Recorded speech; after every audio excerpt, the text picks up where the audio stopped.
Salut à tous, c'est Samuel, nouvelle vidéo aujourd'hui, JND Studio, je continue ma ligne JND. Aujourd'hui, on est sur le Seigneur des Anneaux, on est sur le personnage de Arwen, toujours en échelle 1/3. Vous êtes en train de vous dire, Samuel, la statue vient de sortir en Corée, comment est-ce que tu l'as déjà? Eh bien, simplement, comme avec Superman, je suis passé par mon contact, Marina Khan, qui se trouve en Corée et qui est en directe relation avec JND.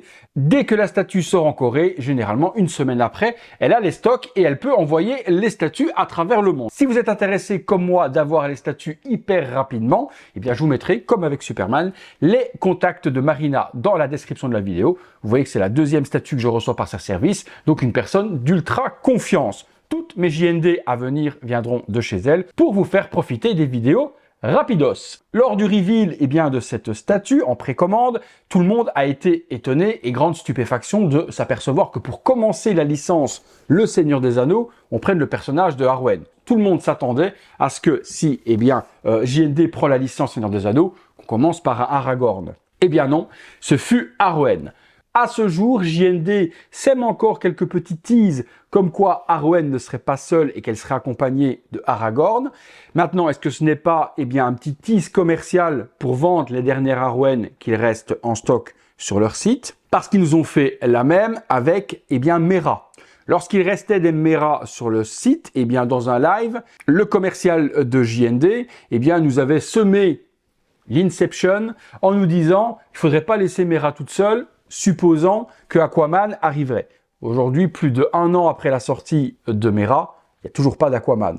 Donc je ne pourrais pas vous certifier aujourd'hui qu'il y aura bien, un Aragorn pour accompagner Arwen. L'avenir nous le dira. Donc on commence par ce personnage et on verra ce qu'il en est de la suite. La boîte, toujours le joli sarcophage de JND hyper sobre. On a la licence écrite en vernis sélectif, le nom de la statue et également l'échelle et la marque, les petits logos. On est sur une couleur blanc cassé un petit peu métallisé, toujours ultra joli. Rien sur le côté, à l'arrière juste quelques petits warnings et on revient sur le même. Rien au-dessus, rien au-dessous. Allez, on découvre ce qu'il y a à l'intérieur, on est parti pour le montage qui sera assez simple puisqu'il n'y a que 2 éléments. C'est parti. À l'intérieur, l'enveloppe noire et comme toujours, le certificat d'authenticité que je vous montre de suite.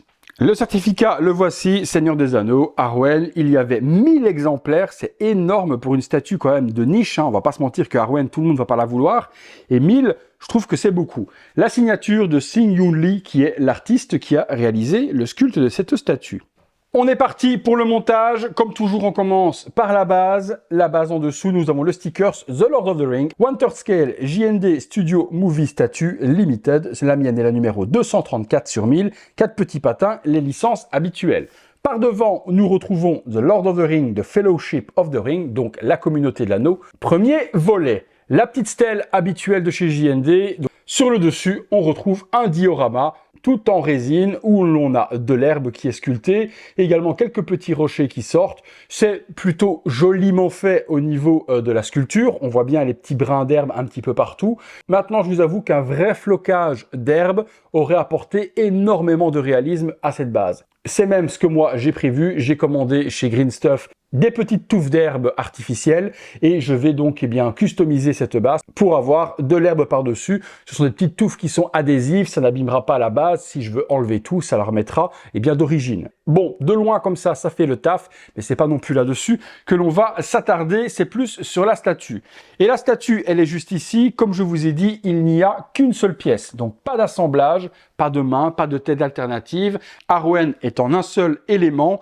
On a ici en dessous la grosse tige pour venir la plugger et le deuxième pied, il est sur un aimant que l'on peut constater juste ici en dessous. Bon, Arwen, elle a jusqu'au-dessus de très... Ah, elle n'a pas de culotte. Je ne m'y attendais pas. Je pensais vraiment qu'ils avaient quand même pensé à mettre une culotte. Arwen a des jambes. Alors, au début, lorsque j'ai vu ses jambes en photo et en vidéo, j'étais persuadé, comme avec Wonder Woman, que JND avait fait des jambes en silicone. Et là, je me suis dit, la vache, pour le prix, celle-ci, elle était à 1999 $ hors frais de port, hors douane, etc. Mais bien en dessous des 4000 € qu'on a payé la Wonder Woman. Donc je me suis dit, comment est-ce que JND peut justifier de mettre des grandes jambes telles quelles en silicone à une tarification si basse si Wonder Woman était si haute? Et non, en fait, les jambes sont en résine, complètement en résine. Elles sont masquées par la robe. Est-ce que c'était utile de les faire en silicone? ma foi, je pense pas spécialement. Donc je peux comprendre le choix de ne pas les avoir fait. Mais par contre, le résultat, regardez là de près. Là, je vous montre, eh bien, en vidéo, la résine translucide couleur peau et la peinture, on pourrait s'y tromper si on n'y touche pas avec du silicone. Vraiment très très très bien fait. Les petites ridules sur les genoux, les différences de couleur également entre la couleur chair et les parties un peu plus rougeâtres sur les genoux. Même chose dans le creux des genoux, on a les tendons et autres. La sculpture, c'est de la résine, mais c'est vraiment ultra bien fait. Les petits orteils sont superbe bien sculptés. Ils ont été jusqu'à pousser le détail en salissant les ongles avec un petit peu de verre, puisque forcément, si elle marche dans l'herbe un peu humide, eh bien, elle a les ongles qui vont se salir. Et ils ont été jusque dans ce détail. Et ça apporte énormément de réalisme, forcément, quand on voit le décor. Alors, je la plug et puis on va parler un petit peu de certaines choses. Et voilà, c'est plugué. La statue, elle est complètement en mixed media, donc on n'aura pas une robe qui va être sculptée, même si JND fait de la superbe sculpture et qu'on a l'impression que c'est du tissu. Ici, on sera vraiment sur du vrai tissu, et tant mieux. Cette robe, elle est juste magnifique. Dans les matériaux utilisés, mais également dans son design, elle est 100% screen accurate au film. Justement, le screen accurate, pourquoi avoir choisi cette tenue? C'est vrai que beaucoup de personnes auraient aimé avoir Arwen plutôt avec une tenue de combat lorsqu'elle est à cheval ou ce genre de choses. C'est là où il y a une petite incohérence par rapport à ce que JND nous dit sur son site internet et la robe. Je voulais vous en parler, vous me direz ce que vous en pensez dans les commentaires. JND nous dit qu'ils ont pris la scène du baiser avec Aragorn. On imagine donc forcément, si c'est cette scène qu'ils ont voulu faire, qu'on n'aura pas Aragorn en tenue de rôdeur, mais qu'on aurait un Aragorn en tenue de roi. Bon, on aime, on n'aime pas. De toute façon, comme toujours, il y aura des personnes contentes et d'autres qui seront déçues. Moi, j'aime vraiment Aragorn en version rôdeur, mais j'aurai la Infinity Studio en 1/2 dans cette tenue-là. Donc si elle venait à sortir en roi, je la prendrai tout de même, puisque de toute façon, je fais pratiquement toute la ligne JND. Donc, ils nous disent que c'est cette tenue du baiser d'Aragorn. Je vous mets quelques screens si j'arrive à les trouver facilement, parce que c'est difficile, il fait nuit. La robe ne ressemble pas du tout à ça, au niveau de l'encolure. Et en plus, lors du baiser d'Aragorn, Arwen a des bijoux dans les cheveux également, qui viennent se nouer avec ses cheveux, et elle n'a pas de bijoux du tout.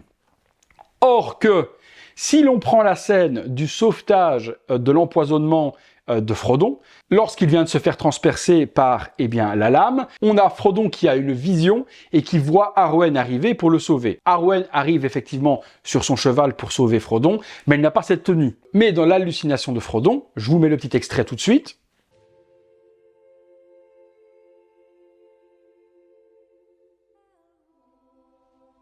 Elle a clairement cette tenue-là. Donc pour moi, c'est cette tenue qu'ils ont choisie. Pourquoi avoir dit que c'était le baiser avec Aragorn?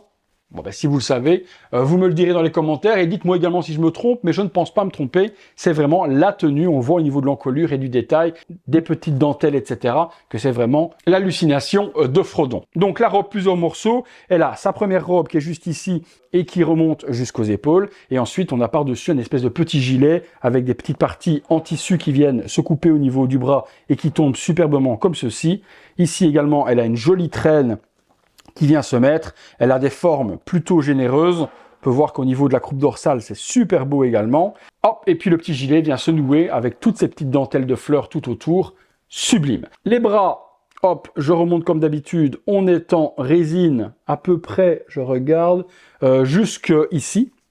Donc tout résine, résine pour la poitrine, résine également pour les avant-bras. Les mains, elles, vont être en silicone avec les doigts qui vont être mous comme d'habitude. Ils ont mis un petit vernis également sur les ongles. La robe, on vient l'arranger, mais je vais l'arranger après convenablement pour qu'elle soit très joliment exposée, la statue. Elle a également le magnifique pendentif autour du cou. Il est en résine, lui également. La petite ficelle qui tient le pendentif, c'est ultra méga fragile. N'allez pas tirer dessus, vous pouvez le casser. Tout est vraiment dans le détail, même chose au niveau de la boucle. Il y a également un petit diamant bijou qui est appliqué par-dessus. La partie haute du torse et le cou, on est tout sur du silicone. Donc là, on est sur du mou et ça va à peu près jusqu'en dessous de l'encolure. Lors de l'ouverture de la précommande de cette statue, j'ai pas été du tout emballé par le visage. Pour moi, c'était pas du tout Liv Tyler. On était à côté de chez à côté. J'étais même étonné du ratage complet de JND sur le visage de Arwen, eux qui se prétendent faire de l'hyper réel. Du coup, je ne l'ai pas précommandé lorsqu'elle est sortie et j'ai attendu le reveal final il y a une quinzaine de jours où JND a montré l'update du visage et la modification. Là, je me suis dit qu'il y avait quand même un énorme gap par rapport au prototype. J'ai donc franchi le pas. Je l'aurais tout de même acheté pour faire la ligne JND, mais avec un petit peu moins d'enthousiasme s'ils avaient gardé la tête du prototype. C'est toujours l'avantage avec JND, c'est que même si vous précommandez quelque chose que vous aimez moins bien, vous êtes certain qu'au niveau de la sortie, ils auront retravaillé en écoutant la communauté et les retours. J'ai jamais eu une tête qui était moins bien que le prototype. Superman avait été décrié et qu'il était horrible, ils l'ont changé. Le Superman, Christopher Reeves également, la tête n'avait pas plu, elle a été modifiée, et ainsi de suite. Wonder Woman et Arwen, une fois de plus, en est la preuve. Donc, ce visage, comme toujours, lorsque vous sortez de boîte, il y a un petit peu de travail à faire dans les cheveux. Pas grand chose, vous mettez les petits cheveux vers l'arrière comme ceci, et vous lui mettez la petite mèche qui est ici, par devant pour qu'elle retombe. À l'arrière, les cheveux sont noués avec un petit élastique, et vous sortez un tout petit peu, voilà, les cheveux pour montrer une partie de l'oreille, pour dégarnir un peu l'oreille et montrer son oreille d'elfe. Comme ça, au niveau du display, vous avez quelque chose de tout de même assez joli. Ensuite, le visage. Donc là, vous avez le visage mis à jour. On n'est pas, de nouveau, en tout cas, à 100% sur Liv Tyler. C'est vraiment beaucoup mieux que ce qu'ils nous ont proposé en prototype, largement. Mais il est vrai que quand on met des sommes aussi astronomiques dans une petite statue 1/3 JND, environ 2500-2600 €, je pense, en Europe, on veut la perfection. Et là, on est à 90%, je dirais, des traits de Liv Tyler. Pour moi, il y a un petit quelque chose dans la bouche qui gêne un petit peu, dans les yeux également. Vous la montrez à n'importe qui, il vous dira assurément que c'est Arwen et que c'est Liv Tyler.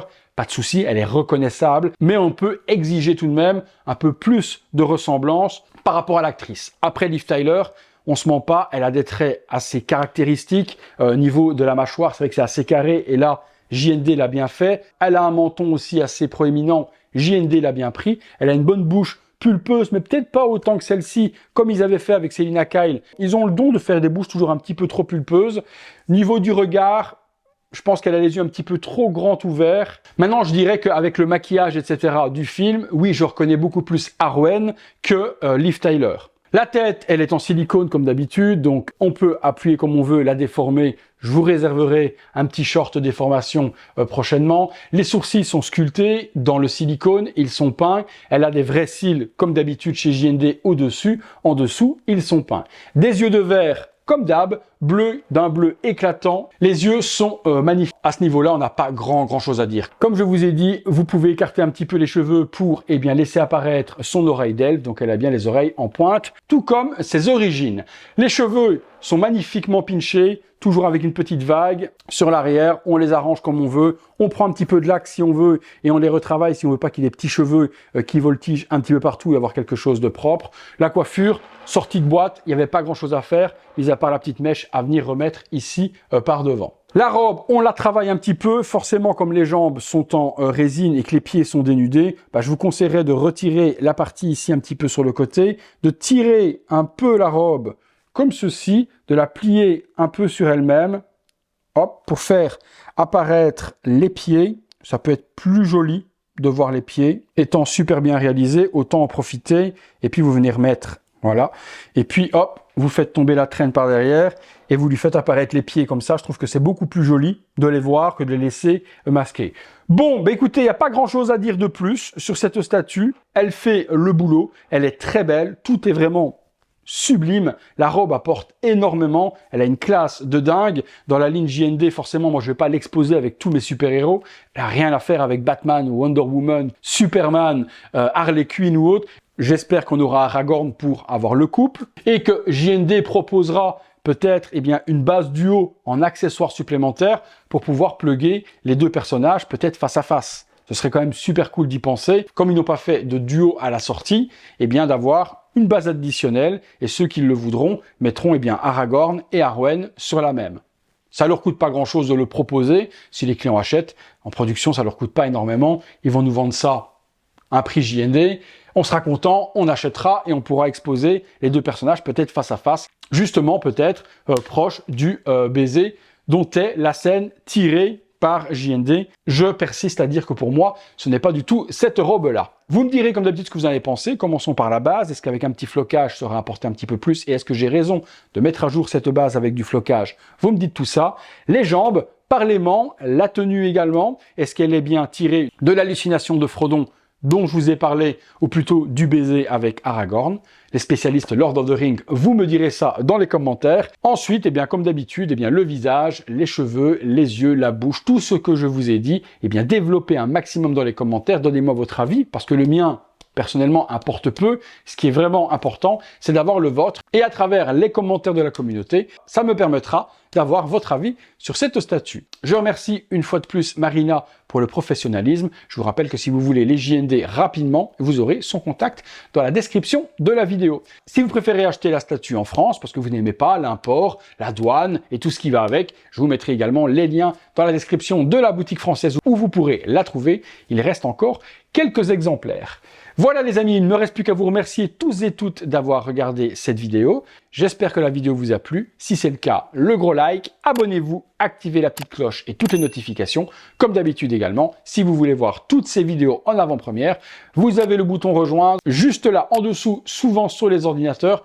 Il n'apparaît pas encore sur les smartphones. On se demande tous pourquoi. Allez, à très bientôt pour une prochaine vidéo. Salut à tous.